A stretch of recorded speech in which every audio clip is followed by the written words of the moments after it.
Good evening, welcome to my YouTube channel Hitesh biology classes Jalore. आज का अपना लेक्चर्स 12th क्लास की बायोलॉजी का जो सेकंड चैप्टर हम चल रहा था, जिसका नाम है ह्यूमन रिप्रोडक्शन, उसको लेकर के हैं। हमने ह्यूमन रिप्रोडक्शन के इससे पहले 4 लेक्चर पढ़ लिए थे और उन चार लेक्चर्स के अंदर मैंने आपको काफ़ी चीज़ें बता दी थी। एक बार रिकैप करते हैं जितना भी हमने पढ़ा है। जब मैंने आपको लेक्चर नंबर 1 पढ़ाया था तो उसमें मैंने आपको जनरली रिप्रोडक्शन की डेफिनेशन बताई थी कि रिप्रोडक्शन क्या होता है, रिप्रोडक्शन की डिफरेंस बताए थे कि सेक्सुअल और असेक्सुअल रिप्रोडक्शन क्या होता है। उसके बाद में फिर हमने आपको नॉर्मली जो है सेक्स ऑर्गन और हार्मोन के बारे में बताया था कि ह्यूमन बॉडी में सेक्स ऑर्गन जो है वो प्राइमरी और सेकेंडरी होते हैं, साथ ही साथ सेक्स हार्मोन के बारे में बताया। फिर हमने MRS यानी मेल रिप्रोडक्टिव सिस्टम की शुरुआत की थी, जिसकी ओरिजिन जो है वो किससे होती है, मीजोडर्म से होती है। उसके बाद में प्राइमरी सेक्स ऑर्गन को हम टेस्टिस कहते हैं और सेकेंडरी सेक्स ऑर्गन को हम लोग जो है अलग अलग जो है ऑर्गन में डिवाइड करते हैं। ये सारे सेक्स ऑर्गन जो है वो गैमेट को कंडक्ट करते हैं, मैच्योर करते हैं, स्टोर करते हैं, इसलिए इनको सेकेंडरी सेक्स ऑर्गन कहते हैं। फिर हमने टेस्टिस की लोकेशन और उसकी ओरिजिन को लेकर के बात भी थी कि जब प्रेगनेंसी के टाइम में 7 to 8 वीक का टाइम होता है तो उस समय हमारी बॉडी में सेक्स ऑर्गन बनते हैं, यानी टेस्टिस और ओवरी बनते हैं, और 7 to 8 मंथ तक आते आते जो है वो एब्डोमिनल कैविटी से यानी हमारी बॉडी के अंदर से स्क्रोटम में या टेस्टिकुलर सैक में आ जाती है। ये टेस्टिकुलर सैक है जो बॉडी के बाहर होता है।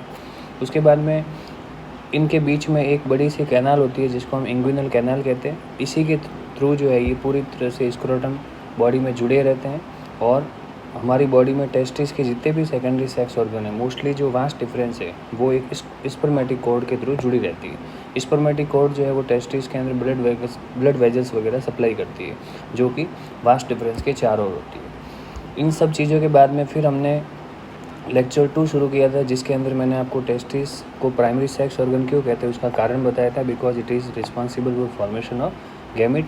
उसके बाद में उसकी लोकेशंस बताई थी कि बर्थ से पहले और बर्थ के बाद में टेस्टिस की लोकेशन क्या रहती है, टेस्टिस बॉडी के बाहर क्यों होते हैं उसका रीज़न बताया था कि बॉडी का टेम्परेचर जो है वो 37 होता है and this temperature is not suitable for spermatogenesis and that's why testis descended outside. उसके बाद में फिर मैंने टेस्टिस में 2 सेल्स के बारे में बताया था कि सर्टोली सेल और लेडिक सेल, 2 सेल्स पाई जाती है, दोनों का अपना अपना काम होता है।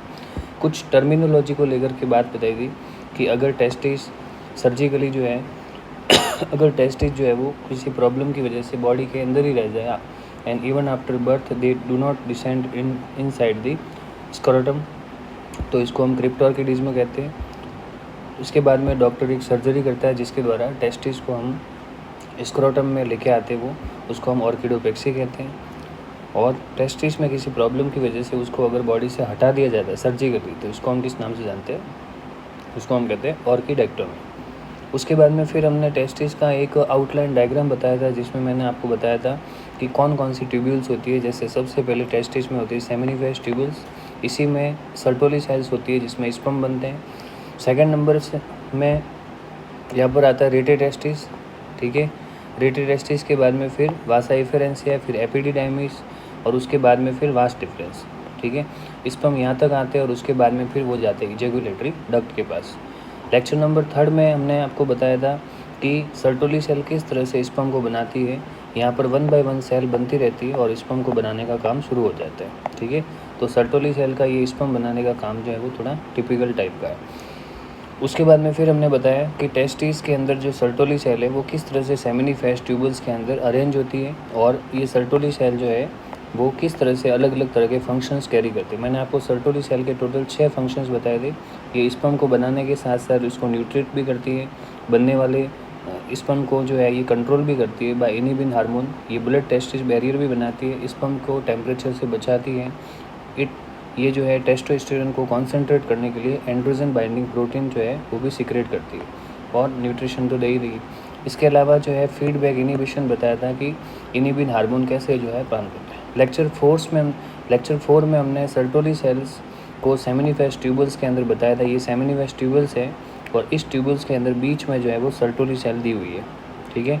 और ये सर्टोली सेल जो है येलो कलर की जो सर्टोली सेल है वो स्पर्म बनाती है और वो स्पर्म यहाँ से जो है सर्टोली सेल के हेड से निकल के स्पर्म की सेमिनिफेस ट्यूबल्स में आगे बढ़ता है। इसी प्रोसेस को हमने क्या नाम दिया था, स्पर्मिएशन। उसके बाद में एक सर्टोली सेल का और एक डायग्राम है जिसके अंदर यहाँ पर किस टाइप से 2n सेल स्पर्मेटोगोनिया कन्वर्ट होती है स्पर्मेटिड में, और ये स्पर्मेटिड फाइनल जो है फाइनली क्या बनाते हैं, स्पर्म सेल बनाते हैं। इस टाइप से सारी स्ट्रक्चर्स पढ़े हमने। अब हमारा नेक्स्ट लेक्चर जो है, नेक्स्ट लेक्चर को शुरू करने से पहले हम एक बार ये बताते हैं कि जो स्पर्म सेमिनिफेस ट्यूबल्स में बनते हैं वो सेमिनिफेस ट्यूबल्स से आगे कहाँ जाते हैं, रेटे टेस्टिस, फिर जाते वासा इफेरेंसिया, उसके बाद एपिडिडाइमिस, उसके बाद वास डिफरेंस, इजैकुलेटरी डक्ट और यूरेथ्रा। इसको हम एक डायग्राम के थ्रू समझते हैं। For examples we have a diagram, जैसे कि ये डायग्राम है, ये देखिए। इस डायग्राम को अगर हम बनाएं तो अब इस डायग्राम के अंदर यहाँ पर जो है देखिए, सबसे पहले यहाँ पर क्या नाम दिया हुआ है, सबसे पहले यहाँ पर नाम दिया हुआ है स्पर्म जो कि एसेप्टी में। तो ये आपको एसेप्टी दिख रही है यहाँ पर, ये है एसेप्टी, ये हमें एसेप्टी दिख रही है, ये देखिए ये एसेप्टी है, ये एसेप्टी है और यहाँ से स्पर्म आ रहे हैं। अब एसेप्टी से स्पर्म कहाँ जा रहे हैं, रेटे टेस्टिस। तो ये वाला जो भाग है, ये सेकंड नंबर, इसको हम कहते हैं रेटे टेस्टिस। स्पर्म यहाँ से बन के कहाँ जा रहे हैं, रेटे टेस्टिस के पास। रेटे टेस्टिस से स्पर्म कहाँ जा रहे हैं, वासा इफेरेंसिया में। तो ये थर्ड नंबर की जो कंडीशन है इसको वासा इफेरेंसिया कहते हैं। यानी स्पर्म जो है वो यहाँ से ये वासा इफेरेंसिया के पास यहाँ पर आ जाते हैं। थर्ड नंबर जो है इसको हम कहते हैं, नाम देते हैं वासा इफेरेंसिया, ये है वासा इफेरेंसिया। उसके बाद में फिर 4 नंबर पे एपिडिडाइमिस, ये 4 नंबर एपिडिडाइमिस। तो ये है एपिडिडाइमिस, ये जो पूरी की पूरी ट्यूब दिख रही है, ये स्पर्म यहाँ जाते हैं, यहाँ आ जाते हैं, इसको कहते हैं एपिडिडाइमिस। उसके बाद में 5 नंबर है वास्ट डिफरेंस। तो ये जो ट्यूब दिख रही है यहाँ से लेके यहाँ तक, इसको हम कहते हैं वास्ट डिफरेंस। 5 नंबर यहाँ पर स्पर्म आ जाते हैं, ये वास्ट डिफरेंस है। और फाइनली जो है इजैकुलेटरी डक्ट, ये जो वास्ट डिफरेंस है ये आके जा कर के इजैकुलेटरी डक्ट से जुड़ती है और वो स्पर्म को किसके पास लेके जाते हैं, यूरेथ्रा के पास लेके जाते हैं। ये सारा का सारा प्रोसेस यहाँ पर देखने को मिलता है। तो हम इसकी शुरुआत कुछ इस तरीके से करते हैं। देखिए हमारा जो शुरुआत है, चैप्टर की शुरुआत वो इस टाइप से होती है। हम सबसे पहले स्पर्म के अंदर, अब हम स्पर्म की शुरुआत थ्योरेटिकली करते हैं, यानी जो हमने स्ट्रक्चर्स पढ़ी है अभी तक उसके बारे में हमने अभी तक थ्योरी नहीं लिखवाई है। तो हम हर चीज़ की थ्योरी लिखते हैं। देखो स्पर्म को बनाने वाले सबसे पहली सेल का नाम क्या था,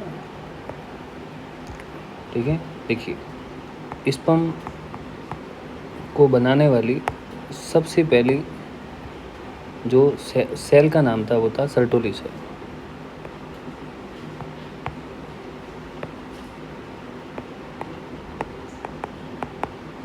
सर्टोली सेल स्पर्म को बना रही थी, इसके बारे में तो मैंने पहले ही बता दिया था। अब ये स्पर्म सर्टोली सेल से वहाँ पर बाहर मुक्त होते हैं। जैसे ही सर्टोली सेल स्पर्म बना देती है तो सर्टोली सेल के हेड के अंदर, सर्टोली सेल के ऊपरी भाग में स्पर्म का हेड जो है अटैच होता है और स्टार्टिंग में वो इसके हेड के अंदर धंसे हुए रहते हैं, एम्प्टीड होते हैं। उसके बाद में वो वहाँ से निकल जाते हैं। उस प्रोसेस को हम कहते हैं स्पर्मिएशन। तो क्या प्रोसेस होगा, स्पर्मिएशन। तो व्हाट इज स्पर्मिएशन? स्पर्मिएशन का मतलब होता है कि जब स्पर्म बन जाते हैं सर्टोली सेल में, जैसे देखो ये एक सर्टोली सेल है और इस सर्टोली सेल के अंदर जैसे स्पर्म बनते हैं तो स्पर्म कहाँ बनेंगे, सर्टोली सेल के पास से यहाँ से बनना स्टार्ट हो जाते हैं। यहाँ पर अलग अलग तरह की सेल होती है जो स्पर्म को बनाती है। फिर स्पर्म बनने के बाद ये इस टाइप से हेड के अंदर धंसे हुए रहते हैं। तो ये स्पर्म इस हेड से बाहर आते हैं। इस प्रोसेस को हम क्या नाम देते हैं, स्पर्मिएशन। उसके बाद में फिर ये स्पर्म जो है आगे चलते हैं। अब जो ये स्पर्म है वो नेक्स्ट पाथ ट्रेवल करते हैं। उसके लिए नेक्स्ट पाथ आता है रेटे टेस्टिस। रेटे टेस्टिस, तो नेक्स्ट पाथ कौन सा आएगा, रेटे टेस्टिस। अब रेटे टेस्टिस क्या होते हैं, रेटे टेस्टिस एक नेटवर्क होता है जिसमें सारी की सारी सेमिनिफेस जुड़ती हैं। यानी हम ये कह सकते हैं कि for examples I am making diagram, कि ये मान लो एक टेस्टिस है और इस टेस्टिस में ये बहुत सारे सेप्टोकुला हैं और इस सेप्टोकुला के अंदर ये मान लो सेमिनिफेस्ट ट्यूबल्स है, और ये सेमिनिफेस्ट ट्यूबल्स मिलकर के यहाँ पर एक बड़ा सा नेटवर्क तैयार करती है,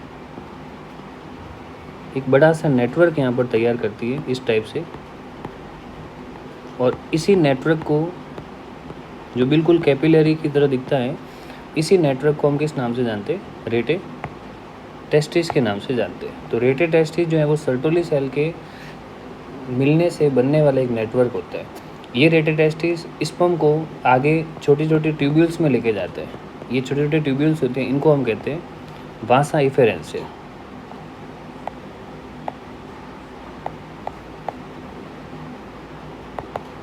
तो नेक्स्ट जो है स्पर्म सेल कहाँ जाती है? वासा इफेरेंसिया में। ये जितनी भी वाइट कलर की ट्यूब्यूल्स दिख रही है, इन सब को हम क्या नाम देते हैं? वासा इफेरेंसिया। ये जितनी भी हैं इनको हम वासा इफेरेंसिया के नाम से जानेंगे, जो यहाँ पर देखने को मिल रही है। ठीक है, अब ये जो वासा इफेरेंसिया है, ये सारी की सारी वासा इफेरेंसिया यहाँ पर मिलती है, और ये सारी वासा इफेरेंसिया यहाँ पर इस टाइप से मिलकर के एक बड़ी सी कॉइल्ड स्ट्रक्चर बनाते हैं इस टाइप से। इस कॉइल्ड स्ट्रक्चर को हम कहते हैं एपिडिडाइमिस। इसका मतलब अब स्पर्म जो है वो वासा इफेरेंसिया से किसके पास जाएंगे? एपिडिडाइमिस। अब स्पर्म जो है वो कहाँ जाएंगे? एपिडिडाइमिस के पास जाएंगे। ठीक है, अब वासा इफेरेंसिया क्या चीज़ है? तो वासा इफेरेंसिया की संख्या ह्यूमन के एक टेस्टिस के अंदर 15 से 20 हो सकती है, और ये स्पर्म को आगे कंडक्ट करती है। इनके अंदर पेरिस्टेसिस मूवमेंट हो सकता है, जिसकी वजह से स्पर्म जो है वो यहाँ से आगे बढ़ते हैं। अब वासा इफेरेंसिया के बाद में स्पर्म कहाँ जाते हैं? एपिडिडाइमिस। एपिडिडाइमिस को लेकर के कुछ बात याद रखनी है। जैसे एक तो एपिडिडाइमिस की लेंथ कितनी होती है? तो ये 6 to 12 मीटर होती है, लंबी होती है। इसकी जो लेंथ होती है वो 6 to 12 मीटर हो सकती है। इसके अलावा एपिडाइमिस के बारे में याद रखना है कि एपिडिडाइमिस जो है वो हाईली कॉइल्ड ट्यूब है, हाईली कॉइल्ड ट्यूब्यूल्स है, और इसका मेन काम क्या है? To store mature and transport sperm. To store mature and transport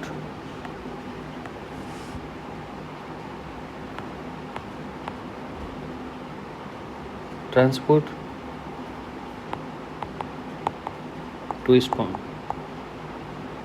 ये स्पर्म को मैच्योर करती है, जो भी स्पर्म सेल आ रही है उनको मैच्योर करती है, उनको स्टोर भी करती है अगर ज़्यादा मात्रा में है, और उसको आगे कंडक्ट भी करती है। और इन सब के साथ इसका एक सबसे बड़ा काम ये भी है कि अगर ये स्पर्म बहुत ज़्यादा मात्रा में आ रहा है तो ये फैगोसाइटोसिस प्रोसेस भी करती है, यानी हम कह सकते हैं कि feed on excess sperm by process of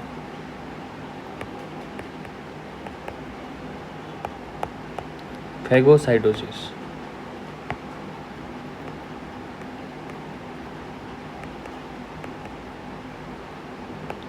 तो ये फैगोसाइटोसिस प्रोसेस द्वारा जो एक्स्ट्रा स्पर्म है उनको ये फीड ऑन कर सकती है, इनको खा सकती है। ठीक है, ये सारा का सारा प्रोसेस जो है वो एपिडिडाइमिस करती है।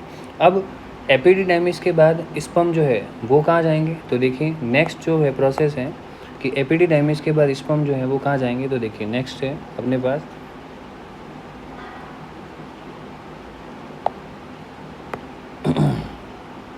ये हमने यहाँ तक का प्रोसेस पढ़ा। ठीक है, इसको हम आगे पढ़ते हैं। जैसे ही एपिडिडाइमिस के अंदर ये सारी कहानी स्टार्ट हो जाती है। एपिडिडाइमिस के अंदर मैंने क्या बताया? एपिडिडाइमिस एक 6 to 12 मीटर एक लंबी ट्यूब होती है, जिसमें स्पर्म को मैच्योर किया जाता है, स्पर्म को कंडक्ट किया जाता है, और स्पर्म को जो है ज़्यादा स्पर्म को, अगर ज़्यादा बॉडी में स्पर्म है तो उसको एक फैगोसाइटोसिस प्रोसेस द्वारा ख़त्म भी कर सकते हैं। इन सब के बाद में एपिडिडाइमिस से अब स्पर्म जो है वो नेक्स्ट सेल के पास जाते हैं, नेक्स्ट ट्यूब के पास जाते हैं, और इस ट्यूब का नाम है वास डिफरेंस। उसको हम किस नाम से जानते हैं? Vas deferens. तो नेक्स्ट जो ट्यूब है उस ट्यूब का नाम क्या है? Vast difference. ये जो स्पर्म का डायग्राम दिख रहा है आपको, ये जो टेस्टिस का डायग्राम दिख रहा है, इस टेस्टिस के डायग्राम में जो पिंक कलर की जो ट्यूब है, इस ट्यूब को हम किस नाम से जानते हैं? इस ट्यूब को हम कहते हैं एपिडिडाइमिस। अब इस एपिडिडाइमिस के बाद यहाँ से जो एक नई ट्यूब निकलती है इस टाइप से, ये वाली जो वाइट कलर की ट्यूब निकलती है, इस ट्यूब को हम किस नाम से जानते हैं? Vast difference. इसका नाम है वास्ट डिफरेंस। तो वास्ट डिफरेंस जो है वो एक टेस्टिस में एक ही होती है, यानी हमारी बॉडी में 1 पेयर ऑफ टेस्टिस में 1 पेयर ऑफ वास्ट डिफरेंस है। वास्ट डिफरेंस की जो एपिथेलियम है वो सीलिया कंटेन करती है, सीलिया उसमें पाए जाते हैं, जिसकी वजह से ये जो वास्ट डिफरेंस है ये स्पर्म को आगे मोटिलिटी देती है, उसको कंडक्ट करती है। तो हम वास्ट डिफरेंस को लेके ये बता सकते हैं कि इसकी जो एपिथेलियम है वो सीलियरी होती है, इसके पास सीलियरी एपिथेलियम होती है, और ये सीलियरी एपिथेलियम की वजह से स्पर्म जो है वो आगे कंडक्ट होते हैं। Sperm conducted outside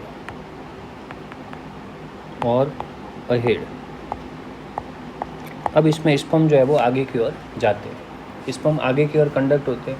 vast difference से आगे वाली जो ट्यूब है उसको हम कहते हैं इजैकुलेटरी डक्ट। मैं एक और डायग्राम बता रहा हूँ जिसके अंदर इजैकुलेटरी डक्ट दिखेगी। देखिए इस डायग्राम्स को हम यहाँ बताते हैं। ये देखिए, ये डायग्राम लिखो अपने पास। इस डायग्राम में आपको दिख रहा है कि ये वाली जो ट्यूब है, इस ट्यूब को हमने नाम दिया वास्ट डिफरेंस। ये वाली, इस ट्यूब का नाम क्या है? Vast difference. ये वाली ट्यूब है, इसको वास्ट डिफरेंस। ये वास्ट डिफरेंस टेस्टिस के अंदर यहाँ से होते हुए आगे बढ़ रही है इस टाइप से, और ये वास्ट डिफरेंस जो है वो इस यूरिनरी ब्लैडर के पास से गुजर रही है, और यूरिनरी ब्लैडर में यहाँ यूरिनरी ब्लैडर को क्रॉस करने से पहले उसने एक जो यूरेटर नाम की ट्यूब है उससे एक यू टर्न ले लिया। यानी इसको हम इस टाइप से समझ सकते हैं कि फॉर एग्जांपल्स ये हमारे पास यूरिनरी ब्लैडर है। देखिए ये हमारे पास यूरिनरी ब्लैडर है, मूत्राशय है, और यहाँ पर इधर से मान लो अपने पास एक वास्ट डिफरेंस आ रही है, ठीक है, इसका नाम है वास्ट डिफरेंस।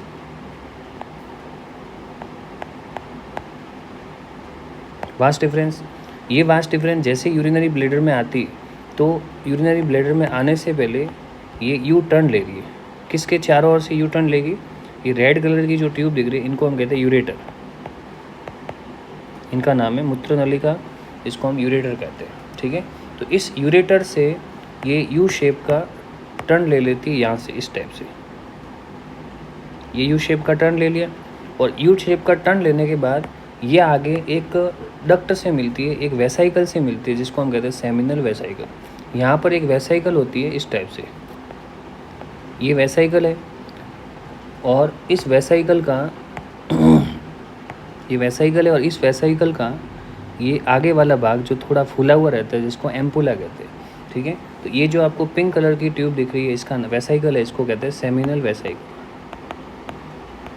सेमिनल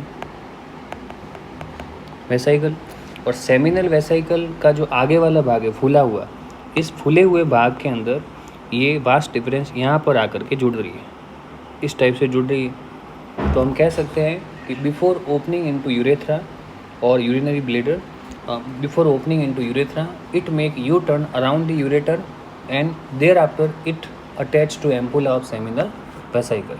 उसके बाद में ये सेमिनल वेसाइकल के एम्पुला से, अब सीधी सी कहानी है। देखो इधर देखो, यहाँ पर ये वाली जो ट्यूब है इसको हमने नाम दिया वास्ट डिफरेंस, ठीक है। और ये वास्ट डिफरेंस जो है वो यहाँ पर किससे जुड़ रही है? यहाँ पर जुड़ रही है सेमिनल वेसाइकल से। तो सेमिनल वेसाइकल और वास्ट डिफरेंस ये दोनों जब जुड़ेंगे, जैसे ये सेमिनल वेसाइकल ये वास्ट डिफरेंस दोनों जुड़े, तो इन दोनों के जुड़ने से आगे जो डक्ट बनेगी उसको कहते हैं इजैकुलेटरी डक्ट। इजैकुलेटरी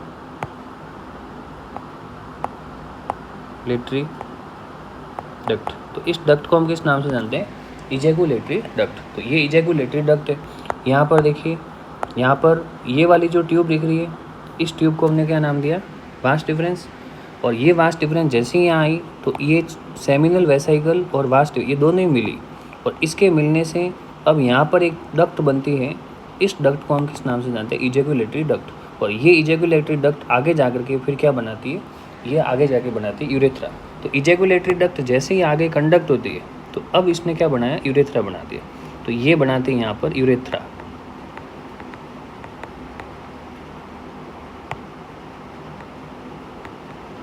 तो इसने यहाँ पर क्या बनाया? यूरेथ्रा।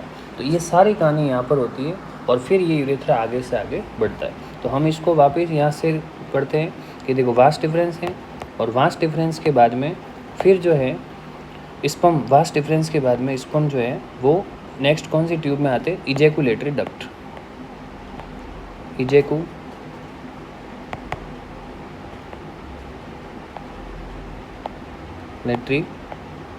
डक्ट में आ रहे हैं। और इजैकुलेटरी डक्ट जो है वो कब बनेगी? जब साइड से कौन जुड़ेगा? Seminal vesicle.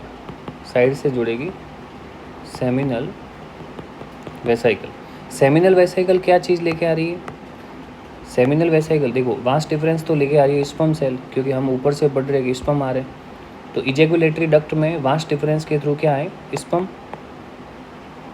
इजैकुलेटरी डक्ट जो कि वास्ट डिफरेंस से आगे से आ रही है, इसमें क्या है? स्पर्म। लेकिन साइड से सेमिनिफेस ट्यूबल्स भी जुड़ रही है, तो सेमिनल वेसाइकल भी जुड़ रही है। तो सेमिनल वेसाइकल जो है वो इजैकुलेटरी डक्ट में क्या छोड़ रही है? वो छोड़ रही है सीमन। सीमन जिसको हम सेमिनल फ्लूइड कह सकते हैं या सीमन, ये उसके साथ जुड़ रहा है। इसका मतलब अभी तक टेस्टिस से स्पर्म आ रहे थे, टेस्टिस से होते हुए वास्ट डिफरेंस तक जो है स्पर्म आ रहे थे, और इधर सेमिनल वेसाइकल जो है उसने एक फ्लूइड बनाया जिसको हमने नाम दिया सीमन। तो अब स्पर्म के साथ क्या मिल गया? सीमन मिल गया। स्पर्म के साथ सीमन मिल गया। ये सीमन स्पर्म के पास आकर के एक कॉम्बिनेशन बनाता है जिसको हम कहते हैं सेमिनल प्लाज्मा। अब इसका नाम हो गया सेमिनल प्लाज्मा। और इस सेमिनल प्लाज्मा में क्या क्या चीज़ होती है? तो देखो इस सेमिनल प्लाज्मा में एक तो फ्रक्टोज होता है जो स्पर्म को एनर्जी देता है। स्पर्म को एनर्जी देने के लिए जो शुगर काम आती है उसका नाम है फ्रक्टोज। और ये सेमिनल प्लाज्मा कैसे बना? सीमन से बना, स्पर्म प्लस सीमन से। और ये सीमन जो है वो कहाँ से आया? सेमिनल वेसाइकल से। इसका मतलब जो फ्रक्टोज है इस सेमिनल प्लाज्मा में जो भी चीज़ हम पढ़ेंगे वो सारे कंटेंट अपने को कहाँ से मिले? सेमिनल वेसाइकल से। फ्रक्टोज शुगर होती है। इसके अलावा एक लोकल हार्मोन होता है प्रोस्टाग्लैंडिन्स।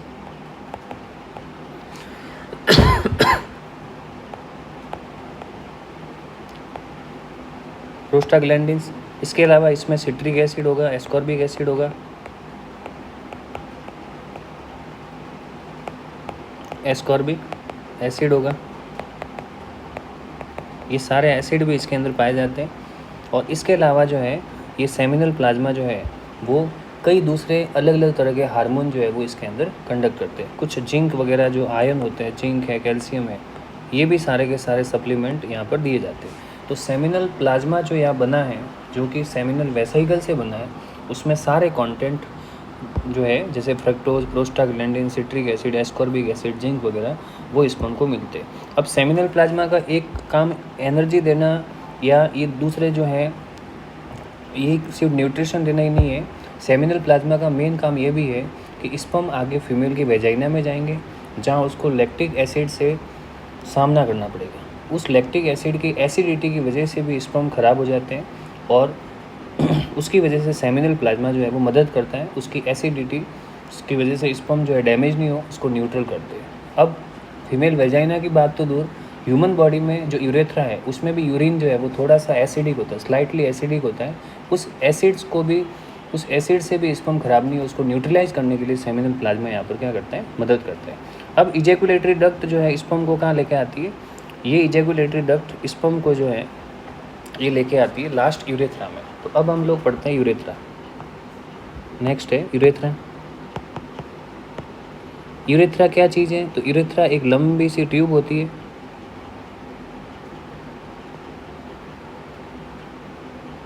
और ये जो ट्यूब है, जो एक लंबी सी ट्यूब हमने बनाई है, इस ट्यूब को हम किस नाम से जानते हैं? यूरेथ्रा। इसका नाम है यूरेथ्रा।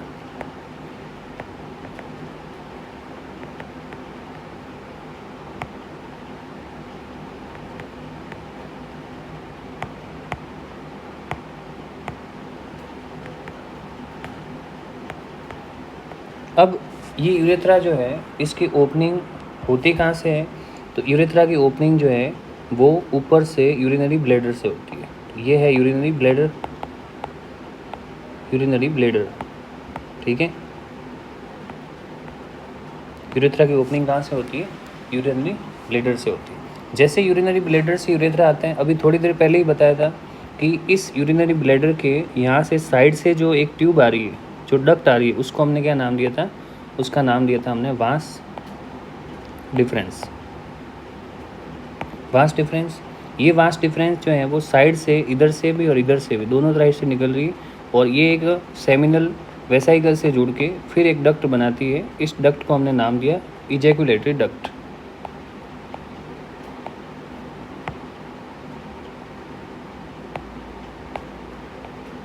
इस डक्ट को हम क्या नाम देते हैं? Ejaculatory duct.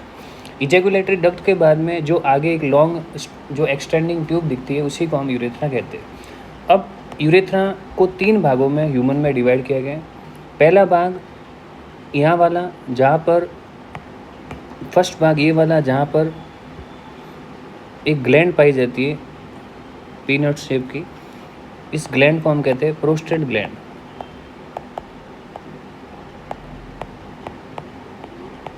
तो प्रोस्टेट ग्लैंड जहाँ पर पाई जाती है, उसके आसपास के यूरेथ्रा को हम कहते हैं प्रोस्टेटिक यूरेथ्रा।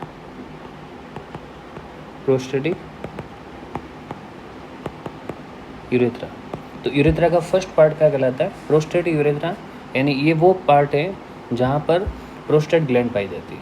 प्रोस्टेट ग्लैंड के ठीक आगे की ओर देखे जाए तो यूरेथ्रा जो है वो आगे जाकर के इस टाइप से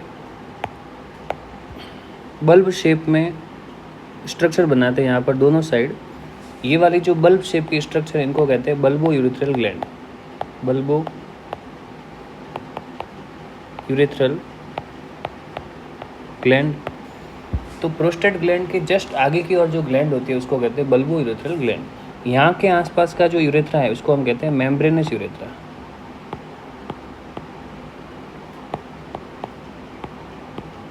मेम्ब्रेनस यूरेथ्रा। और उसके बाद में जो यूरेथ्रा आगे बढ़ता है, इस यूरेथ्रा को हम किस नाम से जानते हैं? Penile urethra. तो यूरेथ्रा ह्यूमन बॉडी में जो कि 20 सेंटीमीटर लॉन्ग ट्यूब है, वो 20 सेंटीमीटर के अंदर से स्टार्टिंग का जो 4 सेंटीमीटर जो भाग है, उसको कहते हैं प्रोस्टेट यूरेथ्रा। 1 सेंटीमीटर भाग को हम कहते हैं मेम्ब्रेनस यूरेथ्रा, और आगे का जो 15 से 16 सेंटीमीटर जो भाग होता है, उसको हम कहते हैं पीनाइल यूरेथ्रा। प्रोस्टेट यूरेथ्रा इसलिए कहा जाते हैं क्योंकि वो किसके आसपास है? प्रोस्टेट ग्लैंड के आसपास है। Membranes urethra bulbo urethral gland के आसपास है, और पीनाइल यूरेथ्रा जो है वो कहाँ पर होता है? वो होता है पेनिस के आसपास। अब जो आगे वाला जो भाग है, जिसको हम पीनाइल यूरेथ्रा कहते हैं, वो स्पर्म प्लस यूरिन दोनों को पास आउट कर सकता है, ठीक है। यूरिनेशन के टाइम पे ये यूरेथ्रा यूरिन को पास करता है, और इजैकुलेशन के टाइम पे ये स्पर्म को इजैकुलेट करते हैं। इसलिए इस यूरेथ्रा को हम यूरिनो जेनिटल डक्ट के नाम से भी जानते हैं। यूरिनो जेनिटल डक्ट यानी मूत्र जनन मार्ग के नाम से भी जानते हैं। तो why urethra is called urinogenital duct? Because it excrete urine as well as ejaculate sperm, ठीक है ना। लेकिन ये दोनों चीज़ें साइमल्टेनियसली एक साथ ही जो है कभी पास आउट नहीं होती, वन टाइम वेदर इजैकुलेशन और यूरिनेशन पॉसिबल। अब जो यूरेथ्रा है, उसकी लास्ट ओपनिंग जो है, ये जो यूरेथ्रा की लास्ट ओपनिंग है, इसको हम कहते हैं यूरेथ्रल ओपनिंग या यूरेथ्रल मीटस। यूरेथ्रल मीटस, इसको हम किस नाम से जानते हैं? यूरेथ्रल मीटस कहते हैं। अब इसी यूरेथ्रा के चारों ओर 2 तरह की मसल्स पाई जाती है, जिसको हम कॉर्पोरा कैवर्नोसा और कॉर्पोरा स्पॉन्जियोसम कहते हैं। और उन मसल्स के थ्रू, एक कनेक्टिव टिश्यू के थ्रू जो स्ट्रक्चर बनती है, उसको हम reproductive organ, copulatory organ, external genitalia, या उसको हम पेनिस के नाम से जानते हैं। तो अब ये जो यूरेथ्रा है, इसके चारों ओर एक जो मसल्स है उसको हम कहते हैं कॉर्पोरा स्पॉन्जियोसम, जिसके बीच में से यूरेथ्रा जो है वो ओपन होता है, इसका नाम है कॉर्पोरा स्पॉन्जियोसम। ये कॉर्पोरा स्पॉन्जियोसम है।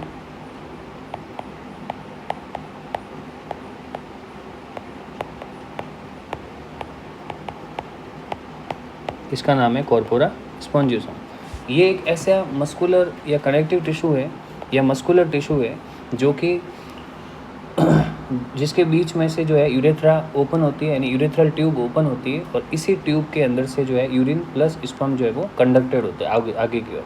इस कॉर्पोरा स्पॉन्जियोसम के ठीक ऊपर की ओर यहाँ पर एक और एक्स्ट्रा टिश्यू पाया जाता है, और इस एक्स्ट्रा टिश्यू को हम किस नाम से जानते हैं? इसको हम कहते हैं कॉर्पोरा कैवर्नोसा या कॉर्पस कैवर्नोसा। इसको हम कहते हैं कॉर्पस कैवर्नोसम। क्या नाम देंगे? Corpus cavernosum. तो अब इस तरह से हमने मेल के रिप्रोडक्टिव ऑर्गन को लेकर के सारी बात बताई। अभी तक के हमारे जो 5 लेक्चर्स थे वो सिर्फ MRS को लेकर के थे, यानी मेल रिप्रोडक्टिव सिस्टम को लेकर, जिसमें हमने 1 बाय 1 एक एक ऑर्गन्स को लेके, एक एक ट्यूब को लेके, एक एक सेक्स ऑर्गन को लेके सारी कहानी डिटेल में पढ़ी।